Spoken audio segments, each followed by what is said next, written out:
সাদ্দামের পরিণতি যেন কোনো দলের কর্মীর কপালে না ঘটে বললেন রুমিন ফারহানা।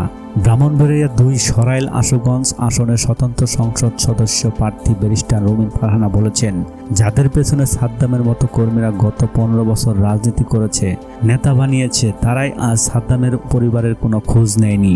রোববার ২৫ জানুয়ারি সন্ধ্যায় সরাইল উপজেলার পানেশ্বর ইউনিয়নের এক নির্বাচনী সভায় এসব কথা বলেন তিনি।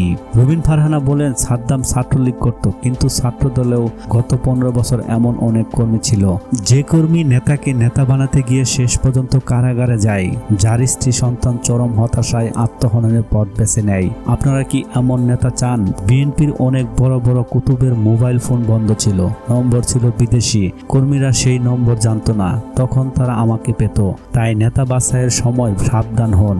সাদ্দামের মতো পরিস্থিতি যেন বাংলাদেশের কোনো দলের কর্মীর কপালে না ঘটে।